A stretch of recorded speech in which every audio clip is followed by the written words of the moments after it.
Vamos lá, nós vamos então para o nosso Livro dos Espíritos, parte 2 do Mundo Espírita, ou Mundo dos Espíritos, capítulo 3, da volta do espírito extinta à vida corpórea, à vida espiritual, separação da alma e do corpo, a partir aqui da pergunta 160, né? Nós vamos para 160, 161, 162 e encerramos esse item. E o próximo item, o item final aqui desse capítulo, fala sobre perturbação espiritual. Então vamos lá. Nós vimos aqui no encontro passado Kardec, né, procurando trazer para nós aqui orientações, fazendo perguntas, recebendo aqui as respostas dos espíritos, para que nós pudéssemos entender de um modo bem detalhado como acontece o processo de morte, o óbito em si, quando então o corpo se desliga, né, ou melhor, o espírito se desliga do corpo físico. Tem muitos temas interessantes aqui, muitos textos interessantes, artigos, que vão trazer para nós explicações, orientações, ilustrações, né? A gente vai tentar abordar um pouquinho de cada um deles aqui, embora a gente tenha um tempo muito curto para esse conteúdo que eu preparei para hoje. Uma hora vai ser um tempo muito curto, né? Mas a gente vai tentar fazer aqui, né, espremer para caber aqui no nosso horário. Se não der, a gente depois coloca lá no nosso grupo os artigos para vocês darem uma lida, né? Então vamos lá. 160, Kardec pergunta, né, ele tinha visto na 159 que sensação que o espírito e que a alma experimenta no momento de se reconhecer no plano espiritual. Nós fizemos a leitura aqui de dois textos, a primeira de André Luiz, no primeiro capítulo de Nosso Lar, e depois de Frederico Figner, lá no livro Voltei, em que os dois trouxeram ali as suas impressões ao se depararem no plano espiritual, tomando consciência do plano espiritual. Frederico Figner mostrou ali uma tranquilidade, embora aquele momento fosse um momento que tivesse ali uma certa angústia para ele, né, porque o espírito começa a se desprender, são sensações muito particulares para cada espírito, e ele sentiu uma certa agitação naquele momento. Enquanto André Luiz se deparou no plano espiritual, naquela região umbralina, descrevendo ali todos os seus horrores do momento, né? Então foram dois relatos ali bem diferentes, que foram, né, necessários e importantes para que a gente tivesse essa visão de que as coisas não acontecem de um modo único, mas de um modo ilimitado, tão ilimitado quanto a quantidade de espíritos que desencarnam. Bom dia, André. Na 160, né, na 159, 58 a gente tinha visto aquele exemplo da lagarta, né, se a lagarta passa pela crisálida, depois ela vira uma borboleta, se esse exemplo, se esse modelo seria o ideal para representar exatamente o processo de desencarnação. E os espíritos disseram que não, que isso seria simplificar demais, né, o processo e a beleza do espírito se reconhecer no plano espiritual livre do corpo físico, né? Bom, vamos lá. 160 então. O espírito se encontra imediatamente com os que conheceu na Terra e que morreram antes dele? A resposta sim, conforme a afeição que lhes votava e a que eles lhes consagravam. Muitas vezes aqueles seus conhecidos o veem receber a entrada do mundo dos espíritos e o ajudam a desligar-se das faixas da matéria. Encontra-se também com muitos dos que conheceu e perdeu de vista durante a sua vida terrena. Vê os que estão na erraticidade, como vê os encarnados e os vai visitar. Né? Bom dia, embaixador. Então, aqui nós temos vários trechos que foram colocados nessa resposta, e cada trecho traz para nós aqui uma linha de pensamento. Né? Então, primeiro, que nós temos que a relação de afinidade que o indivíduo, ao desencarnar, mantém com sua família, porque a gente lembra que muitas famílias, quando se desvinculam, no plano espiritual também cada um segue seu lado, cumpriram ali a obrigação, já não tem mais aquela afinidade, então cada um segue seu caminho. Por outro lado, nós temos relações familiares que são bastante estreitas, e essa relação também permanece no plano espiritual. E aqueles nossos entes queridos que desencarnaram antes e que já se apresentam em condições de prestar essa assistência, se aproximam e auxiliam. Porque muitas vezes aqueles nossos entes que desencarnaram antes, por mais amados que fossem, trazem ali as suas dificuldades de adaptação no plano espiritual. Muitos deles, inclusive, acabam se tornando obsessores daqueles entes que ficaram, numa obsessão por amor, não uma obsessão vingativa, mas é aquele apego que acaba sendo um apego tão profundo que acaba trazendo prejuízo tanto para o desencarnado como para os encarnados. Mas aqui no caso nós falamos de uma afeição real e ao mesmo tempo também de uma adaptação rápida desse espírito. E aqui depois ele coloca, inclusive aqui destacando, ajudam a desligar-se das faixas da matéria. Aqui nós vamos encontrar no livro Voltei, que nós lemos no encontro passado, quando no capítulo No Grande Desprendimento, o irmão Jacó trouxe aqui detalhes, do que ele foi percebendo. Ele dizia que ora ele tinha uma percepção clara, ou então ele dizia assim: a visão comum alterava-se. Em determinados instantes, a luz invadia-me em clarões subitâneos, mas, por momentos de prolongada duração, cercava-me densa neblina. Então ele foi comentando, essa confusão entre a visão do mundo físico, a mente já não respondendo mais pelo fato do cérebro estar entrando em colapso com o óbito, no plano espiritual o desprendimento, passando a ter uma nova visão. Então é sempre ali uma grande confusão. Então ele fala dessa densa neblina que ele acabou percebendo. No próximo item que a gente comentou aqui, ele então relata o fato de ter encontrado com a filha, Marta, o nome da sua filha. E aqui então, minha filha, o item, Então eu vou ler rapidamente para vocês, só para a gente poder comentar qual foi a experiência que ele, irmão Jacó, teve no momento da sua desencarnação. Então ele diz assim: observando-me relegado às próprias obras, por que não confessar? Senti-me sozinho e amedrontei-me. Esforcei-me por gritar, implorando socorro, porém os músculos não mais me obedeceram. Busquei abrigar-me na prece, mas o poder da coordenação escapava-me. Não conseguiria precisar se eu era um homem a morrer ou um náufrago a debater-se em substância desconhecida, sob extremo nevoeiro. Naquele intraduzível conflito, lembrei mais insistentemente o dever de orar nas circunstâncias mais duras. Rememorei a passagem evangélica em que Jesus acalma a tempestade perante os companheiros espavoridos, rogando ao céu salvação e piedade.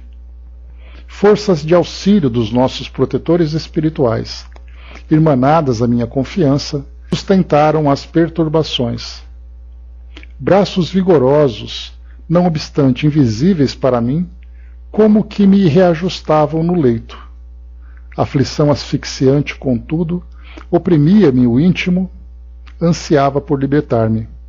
Chorava conturbado, jungindo ao corpo desfalecente, quando tênue luz se fez perceptível ao meu olhar. Em meio do suor copioso, lobriguei minha filha Marta a estender meus braços. Estava linda como nunca. Intensa alegria transbordava-lhe do semblante calmo. Avançou carinhosa, enlaçou-me o busto e falou-me terna aos ouvidos. Agora, paizinho, é necessário descansar. Tentei movimentar os braços de modo a retribuir o gesto de amor, mas não pude erguê-los. Pareciam grudados sobre uma tonelada de chumbo. O pranto de júbilo e reconhecimento, porém, correu-me abundante dos olhos. Quem era Marta, naquela hora, para mim? Minha filha ou minha mãe? Difícil responder. Sabia apenas que a presença dela representava um mundo diferente em nova revelação. E entreguei-me, confiado, aos seus carinhos, experimentando felicidade impossível de descrever. Aí depois aqui em pleno trânsito, deixa eu ler rapidinho também, que é um trecho bem pequeno. Amparado a Marta, intentei proclamar o júbilo que me dominava, fazendo-me ouvido em voz alta. Todavia os membros jaziam inteiriçados e os órgãos da fala em descontrole. Não tinha perfeito conhecimento da posição em que os familiares se moviam. Meus olhos demoravam-se perturbados. Sensação de esmagamento percorria-me todo. No entanto, que pedir além daquela infinita aventura que o devotamento filial me proporcionava? Tentei aliar as ideias a fim de agradecer a intervenção da filha querida, contudo não consegui. Percebendo-me as dificuldades, Marta afagou-me a fronte e falou meiga. Os nossos benfeitores desataram os últimos elos. Enquanto isso, façamos nossa oração. E aí depois então ele vai relatando, né, todos os fatos que foram se sucedendo nessa experiência de desencarnação dele. Inclusive comentando depois, né, que da prece que ele recebia, ele teve também o auxílio do próprio Dr. Bezerra de Menezes, que junto a ele também ali ajudava naquele momento de recuperação. Então esses espíritos que ajudavam nesse desligamento fez com que também encontrasse de uma forma serena, de uma forma equilibrada, a filha que o esperava no plano espiritual. Por outro lado, nós vamos encontrar André Luiz. Ele não traz para nós um relato da sua experiência da desencarnação, mas o modo como ele se depara no plano espiritual, com aquele temor, com aquela angústia, com aquele sofrimento todo, que ele relatou lá no primeiro capítulo que nós lemos, mostra que o seu desprendimento foi muito diferente. E muitas vezes um espírito precisa se soltar, e outras vezes, mesmo tentando, ele não permite, porque ele acaba se apegando demais à vida material e não consegue se libertar. Então cada espírito passa por esse momento de um modo muito particular, de um modo muito específico.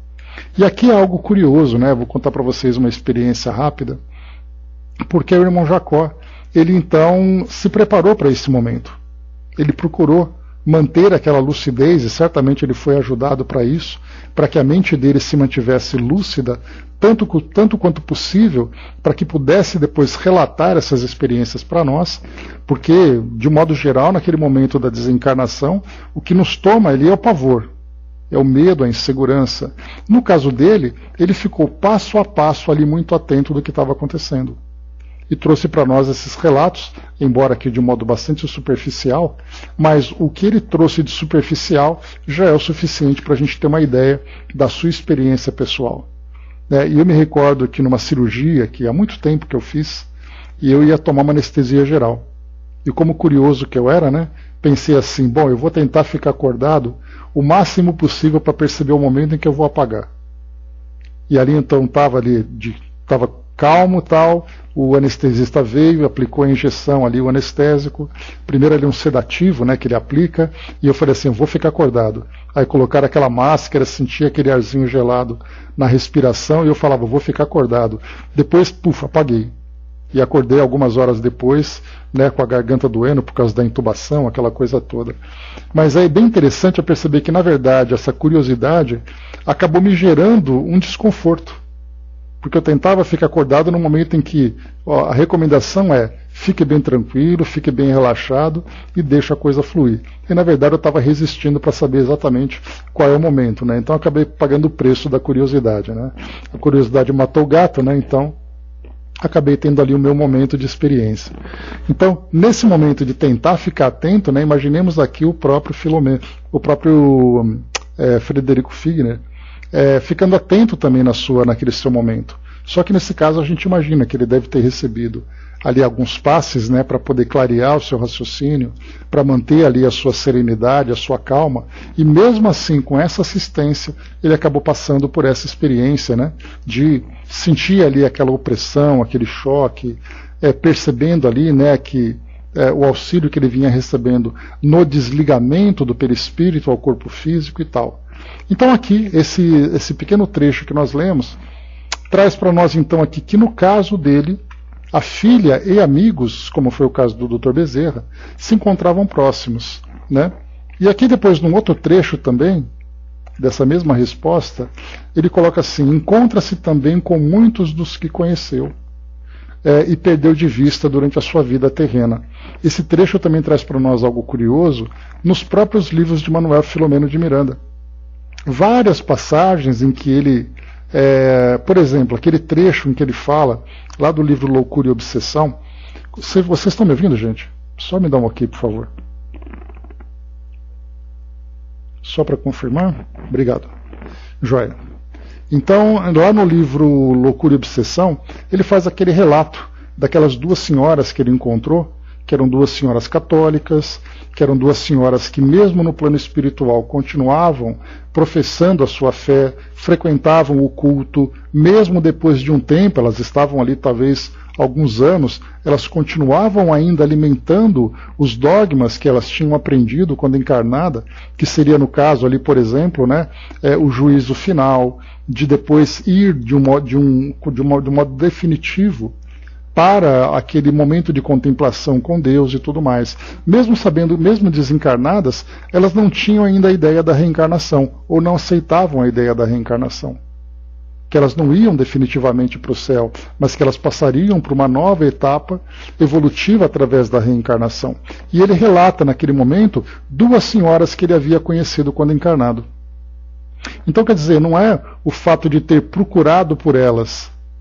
Na verdade, do mesmo modo que você anda no seu bairro e você acaba encontrando com conhecidos, você vai num lugar público e encontra com alguém da sua convivência, da escola, de um trabalho antigo, de um lugar que você morou, de uma relação qualquer do passado, você acaba também encontrando no plano espiritual, principalmente dentro dessas comunidades. E é aqui que vem algo curioso.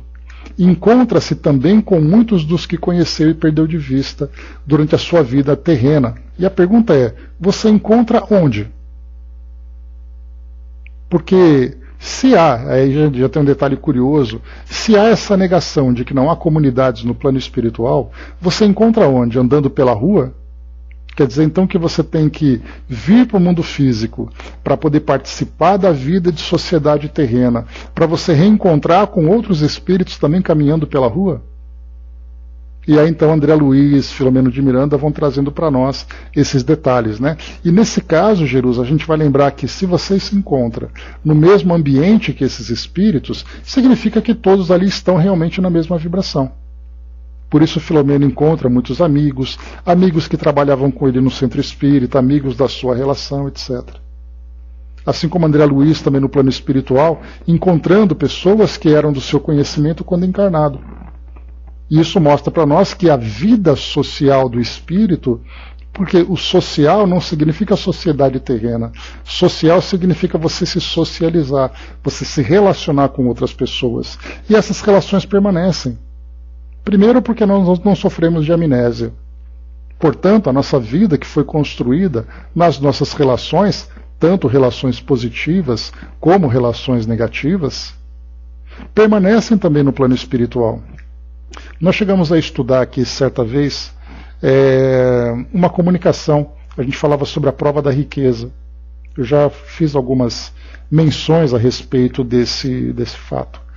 E nessa comunicação que eu tenho aqui no meu acervo, era um jovem que dizia, né, que ele era então, o pai dele era dono de um escritório de advocacia, ele também seguindo ali os mesmos passos do pai, acabou também se formando em direito, desculpem, acabou se formando em direito. E aí então o pai, quando desencarnou, o pai era uma pessoa muito solidária, muito generosa, fazia atendimentos ali a pessoas, né, orientação jurídica, para aquelas pessoas que não tinham condições de arcar com os honorários advocatícios e tal. E ele então ficava meio indignado com isso, de ver o pai desperdiçando a oportunidade de receber aquele pagamento, fazendo trabalho caritativo para as pessoas. O pai dele desencarnou e ele relata então que a partir daquele momento em que ele assumiu o escritório, acabaria toda essa facilidade.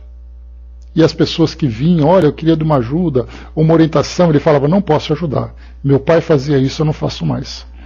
Aí ele vai contando que depois ele começou a se envolver com prestando serviços, né, para pessoas desonestas, pessoas que eventualmente cometiam crimes e tudo mais, então ele acabava se tornando esse advogado para poder livrar essas pessoas que pagavam muito bem, que recompensavam muito bem os serviços dele. Eis que ele desencarna. E chega no mundo espiritual, ele começa a dizer então o constrangimento que ele sente. o constrangimento por ter se portado daquela forma depois de ter tido o exemplo do pai. E algo curioso, ele diz assim, que o constrangimento maior era reencontrar com as pessoas para quem ele tinha negado o serviço. Mas que essas pessoas eram absolutamente compreensíveis, não cobravam nada dele, né? Mas ele se sentia constrangido de encarar novamente essas pessoas. Por isso, então, encontra-se também com muitos dos que conheceu e perdeu de vista durante a sua vida terrena. Então, tanto relações positivas como negativas, elas vão se dar no plano espiritual. Principalmente porque a gente lembra que os espíritos vão desencarnando e se concentrando naquela região com quem eles têm afinidade.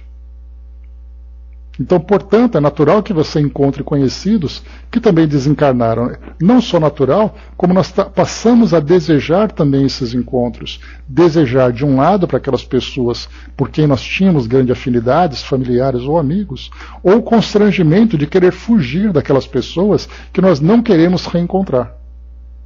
E aí vem toda a questão do drama, da culpa, das vergonhas e tudo mais que nós vivenciamos. Por isso, então, ele coloca: vê os que estão na erraticidade como se vê os encarnados e os vai visitar.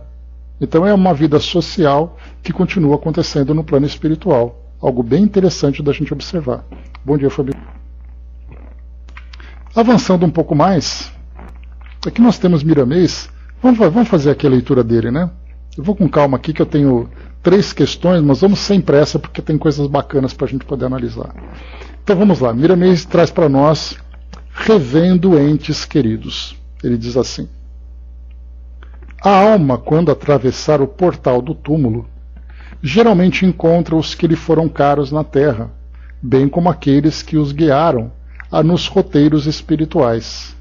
No entanto, nem sempre isso acontece, devido à sua posição na escala espiritual. Compete a cada criatura trabalhar no seu aperfeiçoamento enquanto encarnada, aliviando o seu fardo e clareando sua mente para ter a felicidade de encontrar os seus entes, os seus parentes e amigos no limiar do túmulo. Por outro lado, nem sempre os seus parentes estão preparados para assistir à sua desencarnação e dar-lhes assistência. Tudo é relativo na pauta da vida a que nos submetemos viver. Mas quando os que se foram antes estão bem postos no mundo dos espíritos e os que desencarnaram estão bem em consciência, eis que é uma festa de luz, onde o coração manifesta toda a alegria com a evolução da própria vida. Aqui me fez lembrar nesse trecho a desencarnação do Chico. Quantas pessoas presenciaram a desencarnação dele?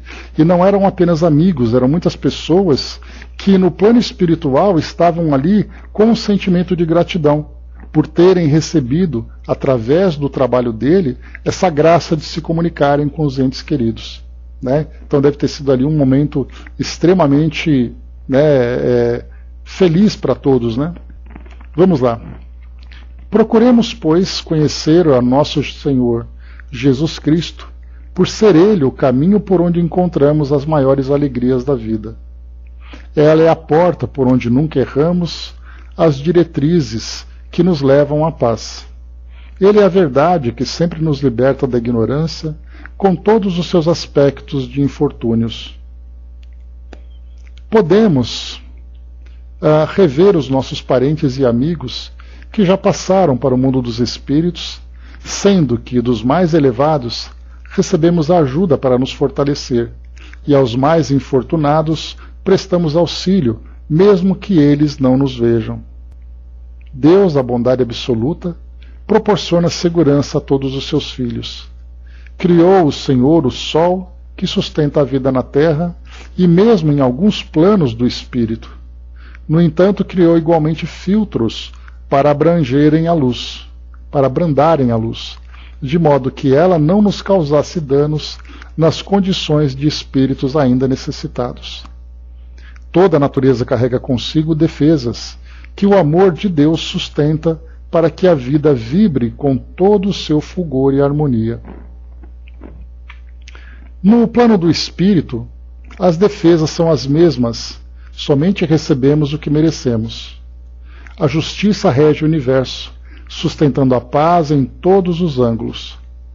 As criaturas recebem do amor do Criador a misericórdia capaz de aliviar todos os que sofrem, dotando-os de esperança rumo ao futuro. A nossa alegria é grandiosa ao atravessarmos o túmulo e encontrarmos do outro lado os nossos entes queridos, nos esperando com ansiedade, para nos transmitir as lições sublimes de todas as suas experiências, que no mundo da verdade, esse aconchego não dá mais vida e faz crescer, sob modo, a esperança, de sorte que as promessas crescem para o futuro por reconhecermos que a morte não existe, que somente a vida brilha em todos os sentidos do universo. A doutrina dos espíritos é um coadjuvante dessa felicidade. Essa escola, muito ajuda a alma na transição da Terra para o mundo dos espíritos. Não percas tempo, meu irmão. Procura melhorar, melhorando-te por dentro, corrigindo faltas e aprimorando ideias, iluminando sentimentos e trabalhando no bem comum, para que no momento da mudança da Terra para o mundo espiritual, sejas iluminado e possas encontrar todos os companheiros que já regressaram e que estão em condições de festejar tua vitória. Né? Então aqui a insistência, bom dia Amazon, a insistência dos espíritos em trabalharmos a nossa transformação moral, a nossa reforma íntima durante a nossa jornada terrena, para que no plano espiritual venha essa consequência. E aqui é algo curioso também da gente lembrar. Nós não estamos aqui o tempo todo, ao estudarmos a doutrina espírita, nos preparando para morrer. Porque muito espírita pensa isso, né? Ele acaba lendo romances e mais romances para se preparar para chegar do outro lado. Mas ele nem se dá conta que a lição de casa tem que ser feita aqui no dia a dia. E que não é uma questão de viver ou morrer, é uma questão de evoluir. E nessa evolução, não importa onde nós estejamos. Né? Não todo mundo tem embaixador. Quando a gente começa a ter essa ideia do plano espiritual, é muito natural isso. Quem não gostaria de viver num ambiente como esse tão bonito que os espíritos descrevem? Então não é uma questão assim de preparar para ir embora. É claro que a gente quer um ambiente melhor. A gente quer um ambiente social melhor, a gente quer uma condição de saúde melhor, a gente quer uma condição de vida melhor. Só que, nesse caso, a gente lembra que o fato de nós estarmos encarnados tem um propósito. E esse propósito é o quê? Trabalhar, resistir, persistir, ter coragem, para quando chegar o momento, e ele vai chegar para todos, nós estarmos prontos para isso. Por isso que, infelizmente, nós temos muitas pessoas que vivem muito mais em função daquilo que o mundo espiritual vai oferecer e se esquece de ter que fazer aqui. Ele vai dizer assim, poxa, mas eu li tanta coisa bonita e aqui está tão diferente onde eu estou. Mas você viveu de uma forma bonita para merecer aquela coisa bonita? Então, na verdade, não é assim, ó, eu estou no mundo físico, estou no mundo espiritual. Pensemos no progresso que nós estamos fazendo, independente do lugar onde nós estamos. Ou melhor, independente da dimensão em que nós estamos. Se eu estou no mundo físico, é porque eu tenho que estar aqui e tenho que fazer trabalho bom aqui. Se eu estiver no plano espiritual, eu tenho que estar lá e tenho que fazer um bom trabalho também lá. Então não é assim, no mundo físico é ruim, no mundo espiritual é bom. No mundo físico pode ser muito bom, porque somos nós que criamos o nosso próprio paraíso interior, como no plano espiritual pode ser um verdadeiro inferno, dependendo das condições em que o espírito chega. Então pensemos na evolução, independente de onde nós estejamos. Muita gente quer morrer, depois que morre, sofre e fala assim, por que eu não fiquei quieto do outro lado? Então vivamos bem onde nós estamos, é o que importa para todos nós. Mas certamente a gente pensa assim, né? Poxa, como eu gostaria de estar do outro lado. Claro, do outro lado é a nossa casa, é o lugar onde a gente espera realmente encontrar todo aquele paraíso que é prometido. Só que não é bem assim. Para fazer tudo isso, nós temos que primeiro fazer essa transformação interior, para depois conquistar esse espaço. Muito bem, vamos lá. 161. Essas duas questões, 161 e 162, são duas perguntas bastante curiosas, que aqui mostram exatamente esse aspecto científico, pesquisador de Kardec, né? Então ele quer saber detalhes das coisas que acontecem. Nessa primeira 161, ele diz assim: em caso de morte violenta e acidental, quando os órgãos ainda não se enfraqueceram em consequência da idade ou das moléstias, a separação da alma e a cessação da vida ocorrem simultaneamente? Aqui, as experiências, por exemplo, que os nossos irmãos do plano espiritual que desencarnaram dessa morte, dessa forma abrupta, acabaram experimentando. Porque no momento de um acidente, de uma violência qualquer, coisa que nós vemos, infelizmente, no nosso cotidiano, na televisão, nos fatos que são trazidos pelos jornais, nós vemos várias pessoas que desencarnam assim. E aqui Kardec comenta uma coisa interessante, a gente depois vai estudar sobre isso, lá no O Passamento, o primeiro capítulo da segunda parte, lá do livro Céu e Inferno, quando ele vai falar para nós alguns tipos de desencarnação. Ele fala, por exemplo, daquela desencarnação de alguém que tem uma doença que é uma doença que vai provocando uma degeneração das funções orgânicas, vai debilitando cada vez mais o indivíduo.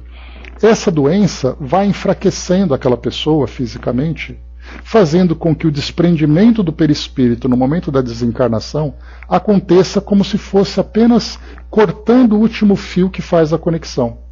Porque o próprio corpo, pelo processo de degeneração, ele próprio vai provocando a separação, por falta de uma vitalidade para manter esse vínculo. No caso de por exemplo, uma idade avançada, o corpo físico também vai passando por essa debilidade, essa decrepitude. Então, quanto mais o corpo envelhece, mais fraco ele vai ficando até o momento em que o espírito desencarna. Mas imaginemos, por exemplo, dos fatos que a gente acompanha aqui na televisão, um acidente de carro de jovens, como a gente acompanhou lá no livro Nas Fronteiras da Loucura. A memória está ótima hoje, hein? Lá nas Fronteiras da Loucura, quando nós vimos no carnaval. Aquele carro com 4 jovens que caíram ali naquele rio, naquele charco, alguma coisa assim, e todos eles desencarnaram, jovens na flor da idade. Com 18, 19, 20 anos, é como se o vigor dos laços que prendem, pois está assim hoje, turbinado.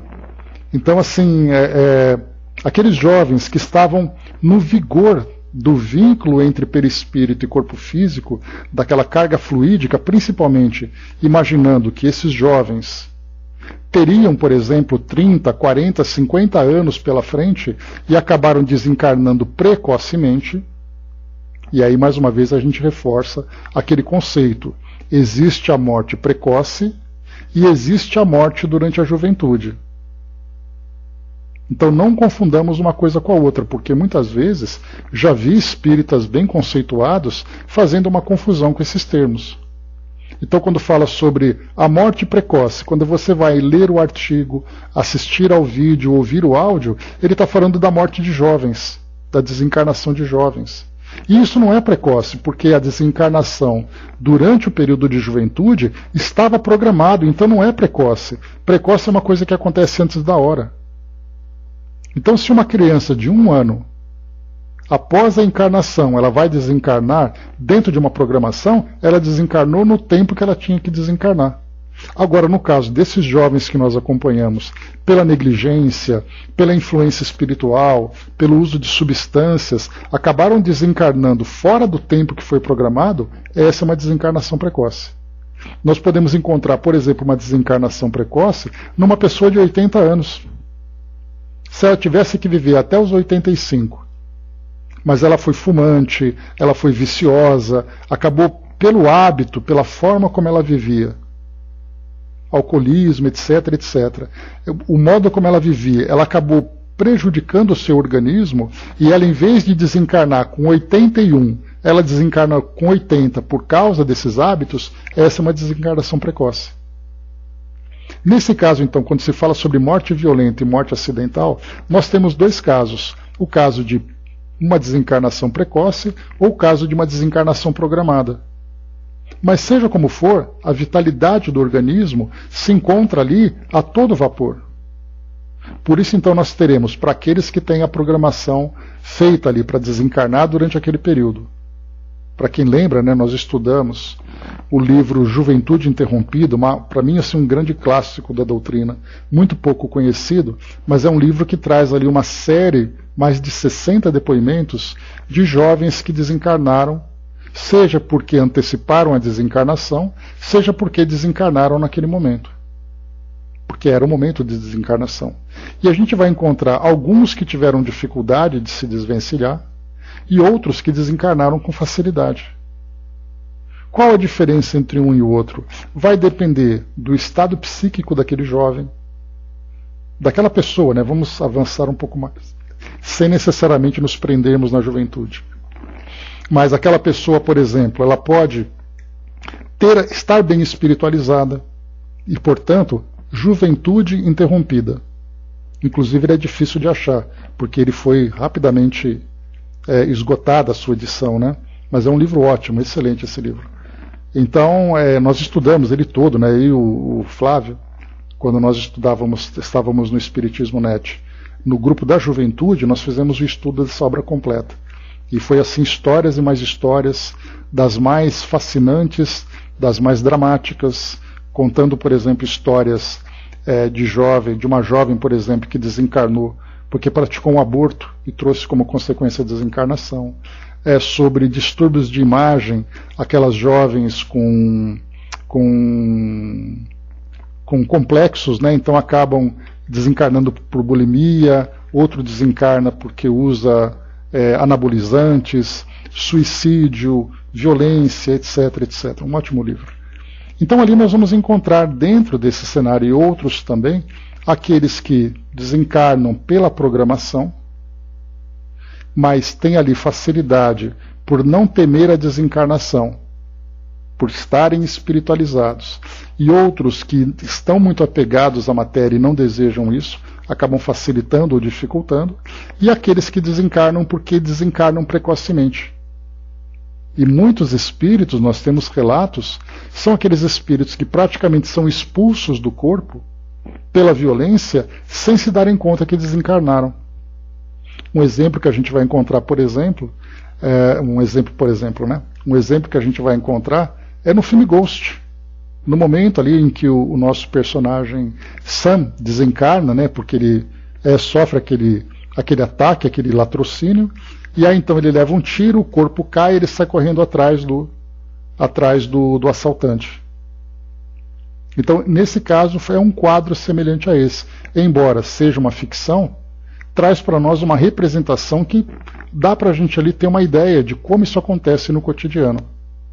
Então, nesse caso, o que acontece? Kardec pergunta aqui para nós. A separação da alma e a cessação da vida ocorrem simultaneamente?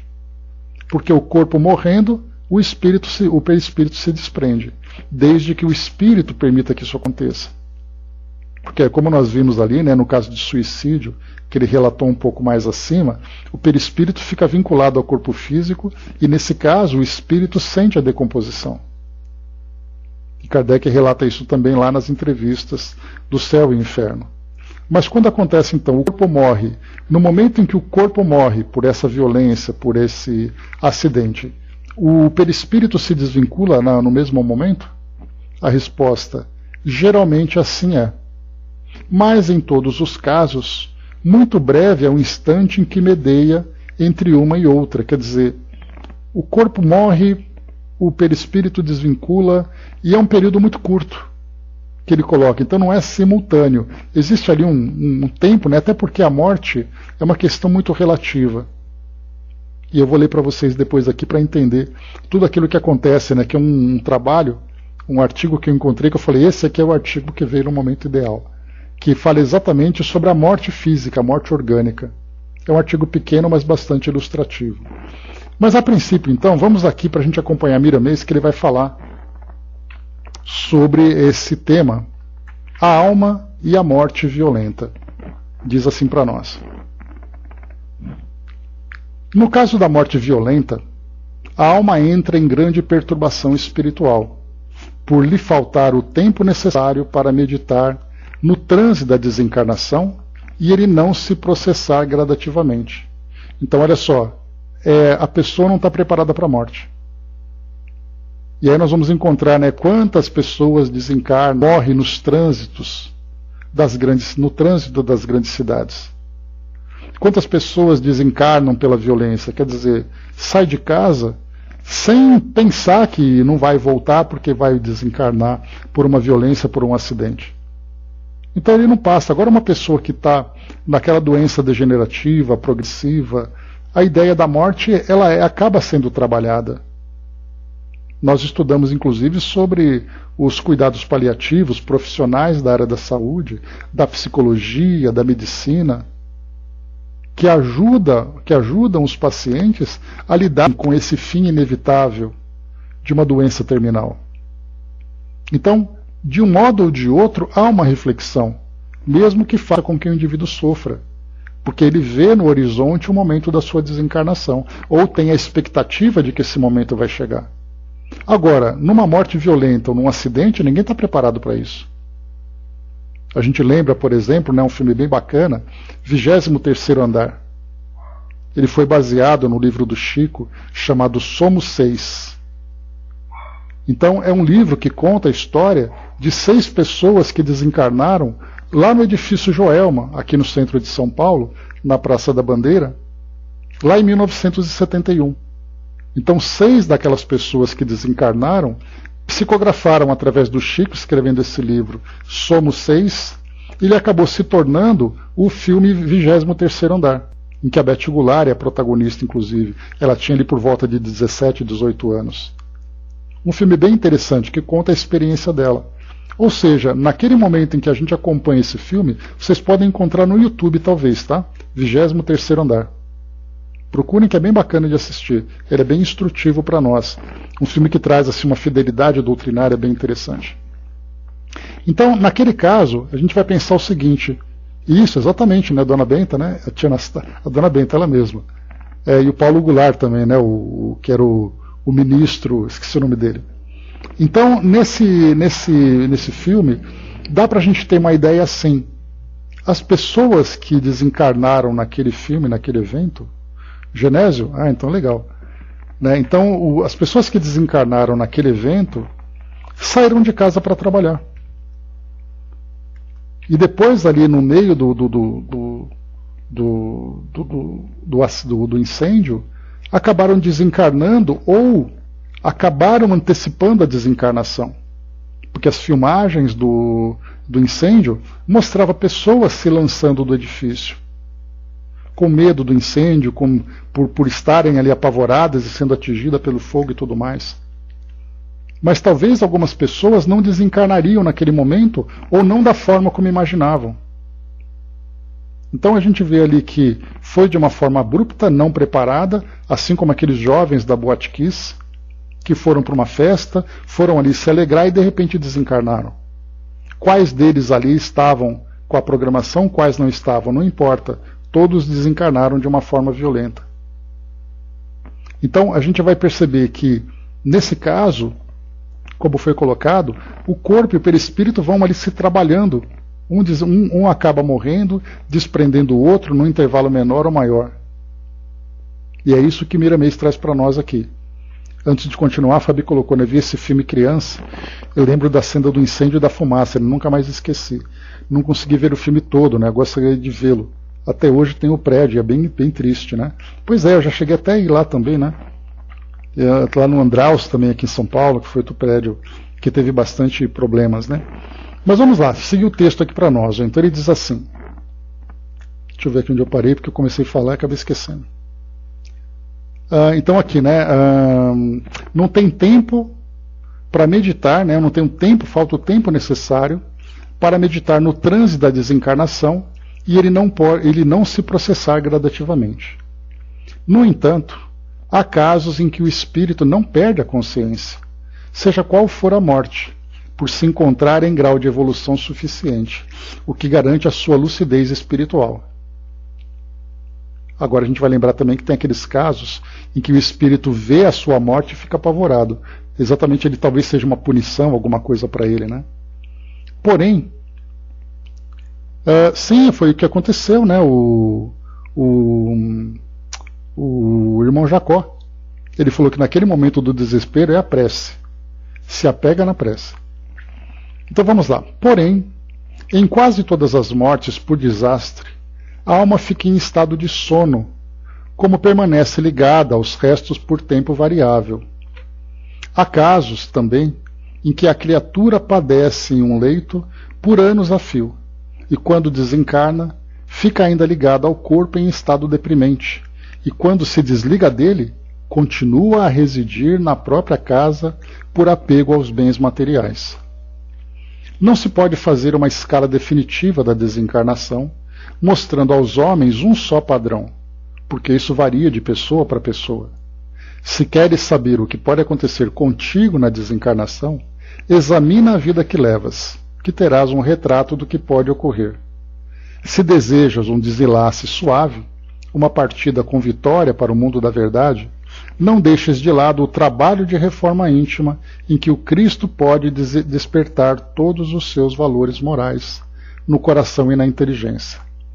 Desta forma, meu irmão, mesmo que morras de morte violenta, estarás amparado pela tua conduta esquecida de erros morais, onde a caridade tem o poder de te iluminar por dentro do coração. Se queres ser feliz, faze aos outros o que desejas para ti mesmo, que a justiça não te deixará sofrer. Entretanto, a violência permanente que usas nos pensamentos, nas palavras e por vezes nas obras que fazes. Deixa eu ver aqui. Tá. Quando as tuas palavras violam a lei de harmonia, elas tisnam o magnetismo sublimado que Deus te deu para conversar, para pensar e para agir. Aí sofrerás as consequências da tua ignorância. Em muitos casos, a criatura pode estar andando, trabalhando e vivendo e estar morta, por não compreender as leis de Deus. Quando as compreende, é necessário compreender as leis de Deus. Quando compreende, é necessário vivê-las, para que a paz possa estabelecer a tranquilidade de consciência. Se estiveres bem contigo mesmo, no clima do amor e da caridade, ensinada pelo Cristo, em qualquer modalidade que a vida escolher para a tua desencarnação, irás bem, por estares bem com a consciência em Jesus, sob as bênçãos do Criador. Não fazer aos outros o que queremos para nós é o começo da nossa libertação espiritual. O Evangelho é um inspirador divino, que nunca erra nas suas indicações e não nos deixa permanecer nas faltas. Se queres morrer bem, e no momento exato, não te esqueças do Senhor Jesus. Ele nos ajuda em todos os transes e para tanto nos deixou o exemplo no próprio Calvário, bem como em toda a sua vida. Ele exemplificou o amor em toda a sua existência como garantia para a humanidade. Com o Cristo, a morte deixa de existir e passamos a viver no céu, onde estivermos, pois Ele é a vida. Então aqui uma descrição bem bacana que Miramês trouxe para nós aqui, alguns detalhes mais técnicos, digamos, falando exatamente sobre isso, essa escala que não é possível mensurar. E algo curioso, olha só que ele colocou para nós aqui. Porém, em quase todas as mortes por desastre, a alma fica em estado de sono, como permanece ligada aos restos por tempo variado. Aí a gente vai lembrar, que a gente chegou a comentar aqui certa vez, e foi uma participação muito bacana para todos nós, muito instrutiva, quando nós estudávamos com André Luiz sobre um acidente aeronáutico.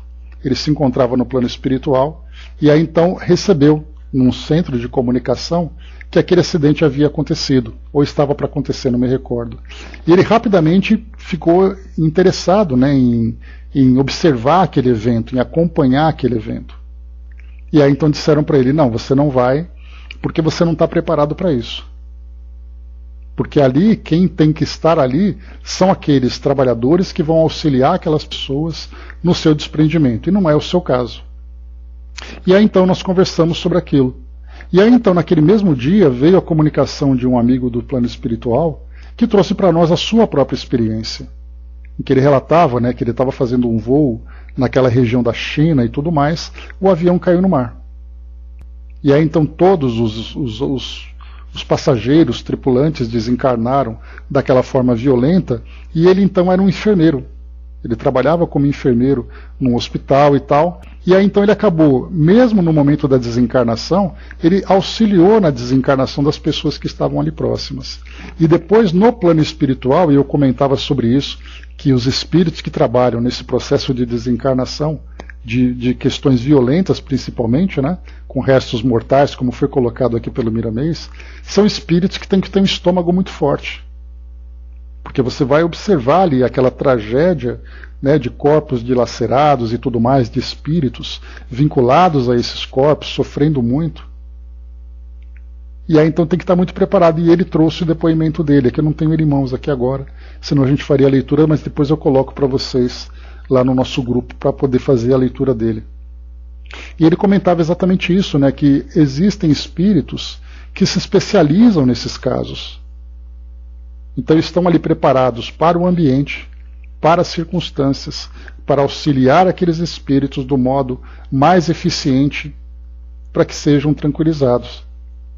Então, nesse caso, a gente tem muitos espíritos que ficam inconscientes, é aquele momento em que ele não tem a percepção do que acontece, enquanto outros espíritos acompanham passo a passo daquilo que vai se mostrando ali naquele evento que ele está vivenciando.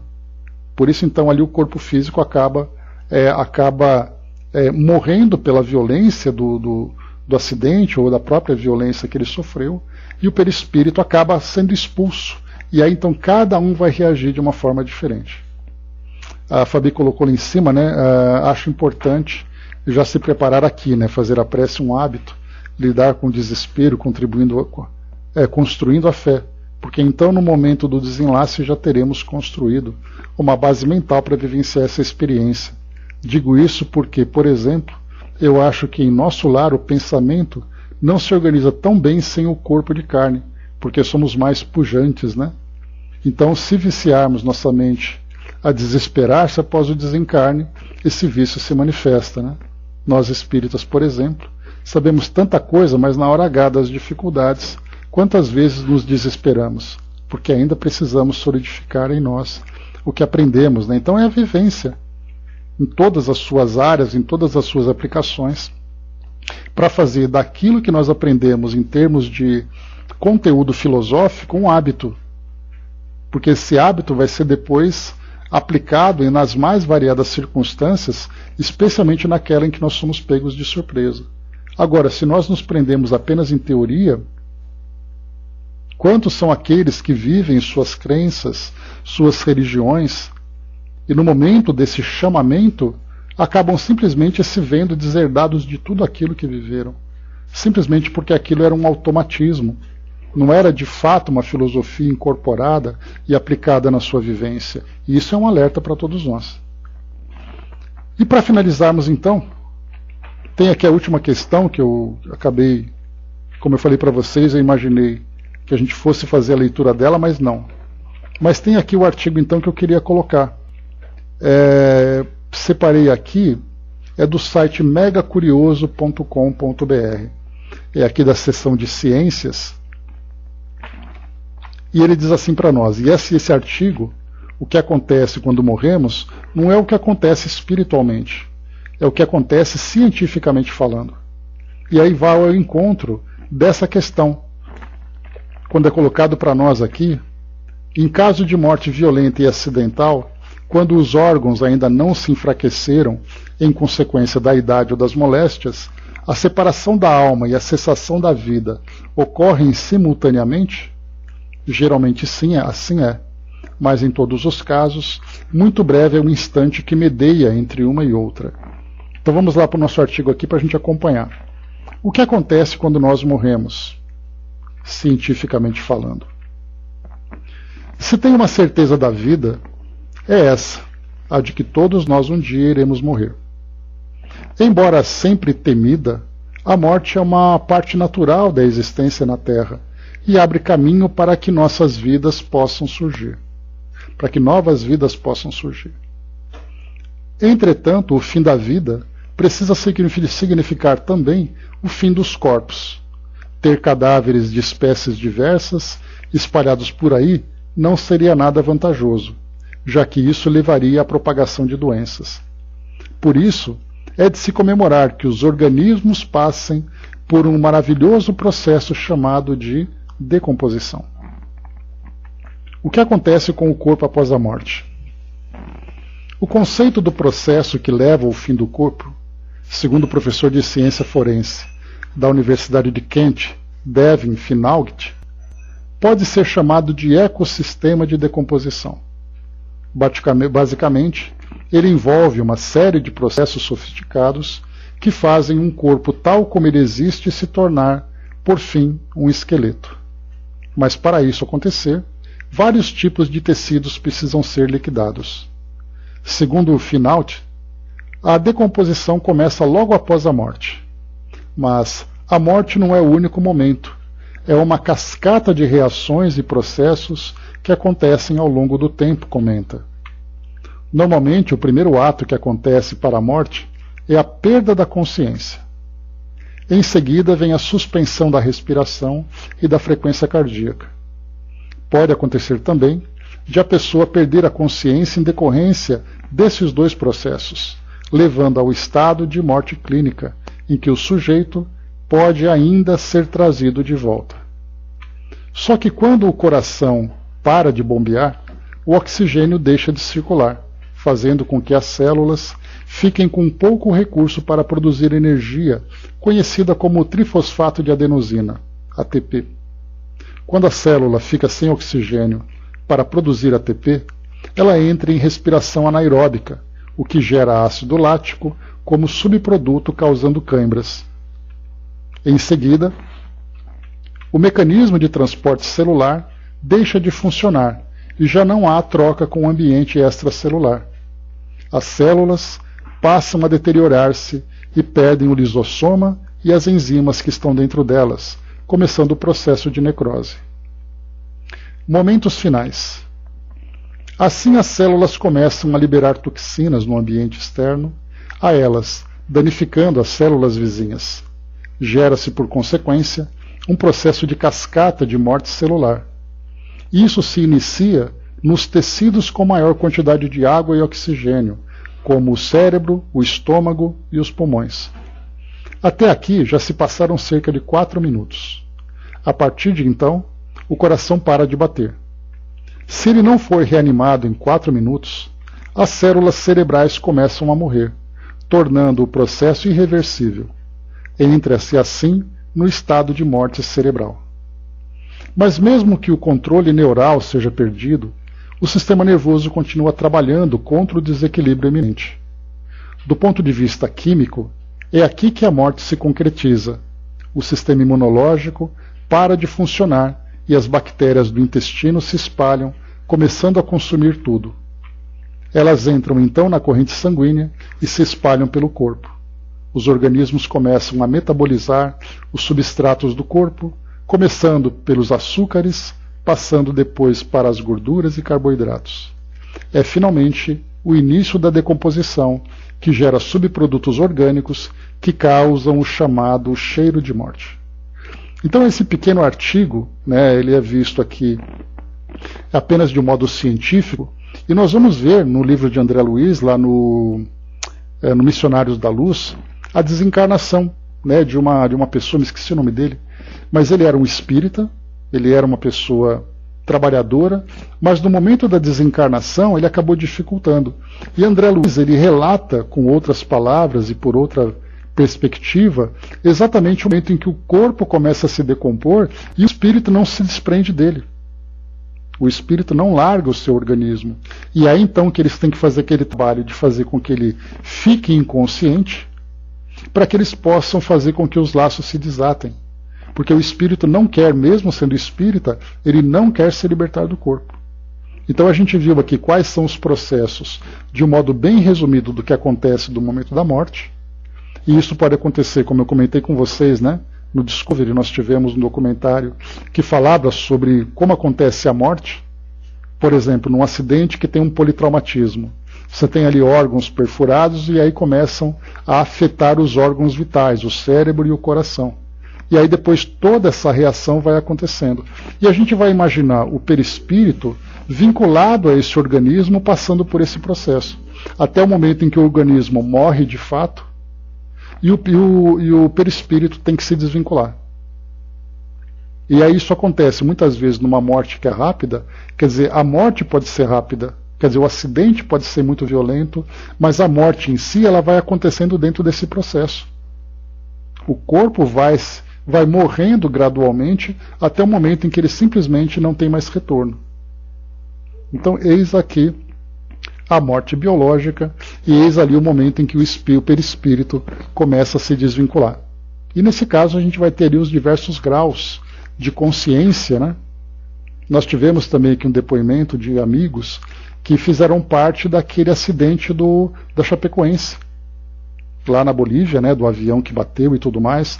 Então falavam do cuidado que eles precisavam ter, porque muitos espíritos daqueles passageiros estavam ainda ali ligados aos seus corpos, mesmo corpos que estavam ali mutilados pelo acidente.